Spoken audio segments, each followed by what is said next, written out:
Hey Pokemon Masters, Berkey Toby here, and if you're a fan of Pokemon theories on YouTube, then you've probably seen a lot from me and Lockstin in the last month, talking about SilphCo and Shadow Pokemon and Porygon, the deep secrets of the Kanto region and what's really behind it all. You don't need to have watched all of these videos to understand this video at all, but I would recommend you watch them, and I'll leave links to them all in the description, because they all sort of tie in, and they paint this bigger picture behind the nefarious schemes happening in the background of the Kanto games. It's just been a really good month for speculation, and I watched videos from other Pokemon theorists, and I've been watching Lockstin's videos, and I've been, it's been getting the cogs turning. I've been thinking, I've been watching his videos through the lens of my own Pokemon theories, and now I'm going to talk about where I think Lockstin was wrong about Scientist Ross. Scientist Ross, the creation of Porygon, and MissingNo. Let's take a look.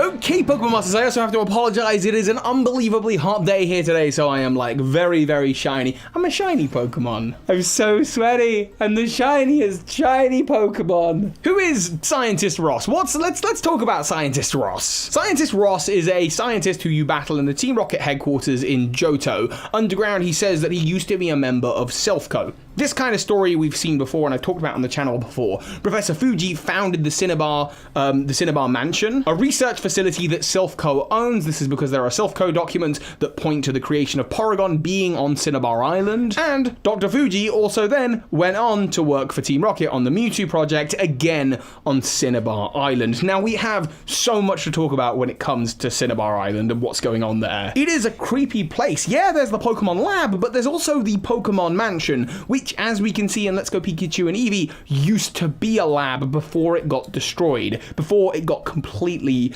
abandoned. Maybe he was a Team Rocket scientist first who, after everything went wrong there, vowed to stop and then began working with SilphCo. SilphCo, as I've talked about in recent videos as well, has its tendrils all over the Pokemon world. They probably work in conjunction with the Devon Corporation, given that they share so many different technological advances. On top of that, something I've discovered since making that SilphCo video is that the Devon Corporation were working on a machine that could turn people into Pokemon. The only time we've seen that otherwise was in with Bill. Bill accidentally uses a machine to turn himself into Pokemon, and Bill has definitely worked with SilphCo in the past. And the creation of Pokemon life, moving sentience between these bodies, transferring, trading, this is all technology that SilphCo and Devon have their hands in. Whether it's the digitization of magical life using their infinity energy into Pokeballs or into the PC system, trading them, the trading of Pokemon using a link cable, potentially trading them when it comes to trade evolutions, which, according to a really old interview, I think it was an old handbook, I'll leave the screenshot here, Bill, actually the trade evolution thing might be an issue with his machine. We'll talk about that in a future video. It's just code getting mangled up, and that's why the whole Graveler Machoke theory exists, where Graveler gives its arms to Machoke becoming Machamp, and then Graveler gets the reptilian head when it becomes Golem. Anyway, that's besides the point. The other big areas that they have their hands in, obviously the creation of Porygon, the creation of Mewtwo in the old Cinnabar lab, whether that was part of SilphCo or just Team Rocket, we don't know yet. But we also know that both SilphCo and Devon, and we're going to focus on SilphCo here, and we're going to focus on the Cinnabar lab. The main function for that building is the restoration of Pokemon life, for fossil life. And that is going to become relevant in just a few moments. But first, we're going to talk about Scientist Ross. The whole theory around Scientist Ross is that he left SilphCo with the codes and the plans and the dubious disk for Porygon-Z, and thus Porygon-Z, the glitch Pokemon, was able to come into existence. And a lot of people talk about glitch Pokemon, and their minds turn to MissingNo. That's what happened in Lockstin's video. MissingNo is a glitch Pokemon, a bird type. It's a glitch that expresses itself in the game as a Pokemon, and it has a few different forms. It can look like the Lavender Town Ghost, or it can look like the fossils of Aerodactyl or Kabutops, or it just appears in this kind of big brick shape. These are the glitches, the forms of MissingNo, which can appear when you try and do a Mew glitch in Generation 1. And of all the places that this glitch Pokemon appears the most frequently when you exploit it correctly is just off the shore of Cinnabar Island. Mewtwo, fossil restoration, the fossil forms. it's all kind of coming together. Now, in Lockstin's video, Lockstin talked about the idea that perhaps MissingNo was an attempt at creating Porygon, a sort of beta version, a code Pokemon. It sounds like Porygon, that makes sense. But eventually the project moved on, the code for MissingNo was scrapped or maybe stored somewhere on Cinnabar Island as a backup before it escaped, and Porygon was the end result. Eventually they did it. They achieved their goal of creating Porygon, a digital Pokemon that could even travel into cyberspace, and then space as Porygon 2 according to its Pokedex entries, and then they were aiming for alternate dimensions with Porygon-Z. All super cool stuff, but I say Lockstin, you're wrong. Let's flip it on its head. Porygon is not the end goal. Porygon is the beta version of MissingNo. MissingNo, that is the end goal. Well, how do I come to that conclusion? Well, let's take a look again at Cinnabar Mansion. The goal there was to create the ultimate Pokemon life form,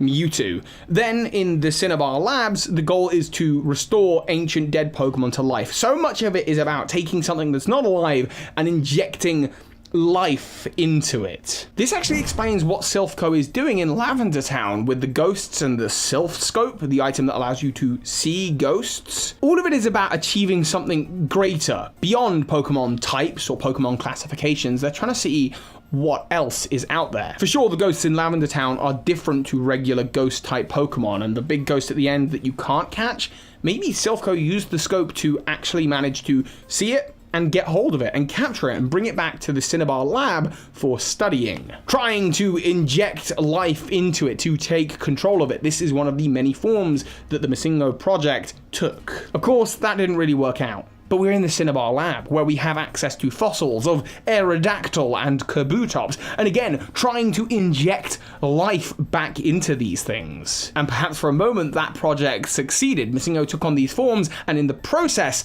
they learned how to restore fossil Pokemon to life. That explains how they got hold of that technology.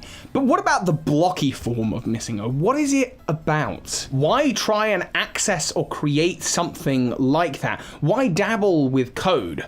Well, it's pretty clear to me, and I've talked about this as well in a recent video, that the characters in the Pokemon world understand that they live inside of a video game. This is clear by the Game Freak employees who live in the Game Freak offices, the people who offer you information on how to like use the menus and what the basic controls of the games are. The characters know that they live inside a digital space. And this is actually confirmed in deep Pokemon lore in the Sinjoh Ruins events, where Arceus tries to create a Dialga Palkia or Giratina egg, summons the unknown, and we see flashes of the real world. Okay, so Toby, you're rambling, you're hot, you're sweaty, you're a shiny Pokemon. Where are we going with this? The point is that Porygon, the restoration of fossil life, the pursuit of knowledge about ghost Pokemon, all of those are just byproducts of this process of trying to do something even grander, even greater. SilphCo have warp panel technology.